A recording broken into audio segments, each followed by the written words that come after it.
মাদকের বিরুদ্ধে খেলাধুলায় লিপ্ত করেছেন। চলো যাই মাদকের বিরুদ্ধে খেলাধুলায় সঙ্গ দেই। এমপি জনাব রিজাউল করিম বাদশা ভাই উপস্থিত রয়েছেন, উদ্বোধক হিসেবে উপস্থিত রয়েছেন। অত্যন্ত ক্রীড়াপ্রেমিক ক্রীড়াবিদ আমাদের সকলের প্রিয় সজল ভাই সহ সম্মানিত অতিথিবৃন্দ, উপস্থিতি সম্মানিত সদস্যবৃন্দ, উপস্থিত আম্পায়ার এবং উপস্থিত সকল দলের খেলোয়াড় বিন্দু, সবাইকে আমার সালাম, আসসালামু আলাইকুম। আপনারা কেমন আছেন? আসলে আমি সদর থানা বিএনপির সম্মানিত সভাপতি মাকতুম আহমেদ খান রুবেল ভাই, জহুরুল ভাইকে ধন্যবাদ জানাই।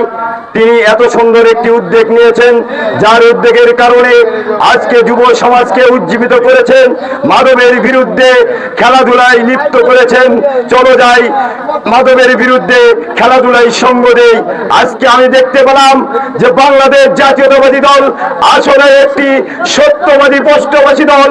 বাংলাদেশ জাতীয়তাবাদী দল চায় বাংলাদেশ থেকে মাদক নিরাশ হয়ে বাংলাদেশকে ক্রীড়া অঙ্গনে একটি বাংলাদেশকে বিশ্বের মানচিত্রে দাঁড় করানোর জন্য।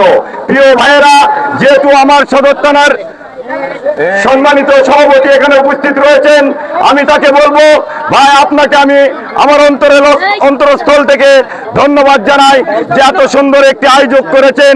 প্রত্যেকটি ইউনিয়নে আপনার জন্য করে আজ একটি ইউনিয়নে আজকে সারা জেগে পড়েছে যুব সমাজের মাঝে একটি কথা।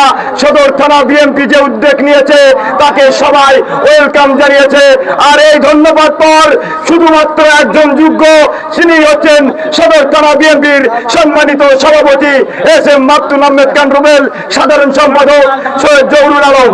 এই জন্য আমি বলি, সামনে নির্বাচনে আমরা সবাই মিলে ঐক্যবদ্ধভাবে মাকতুম আহমেদ খান রুবেল ভাইকে উপজেলার চেয়ারম্যান হিসেবে দেখতে চাই ইনশাআল্লাহ।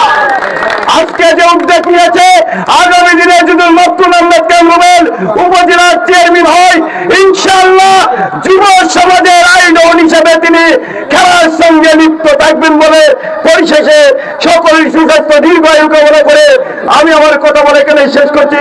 সবাইকে ধন্যবাদ। বাংলাদেশ জিন্দাবাদ।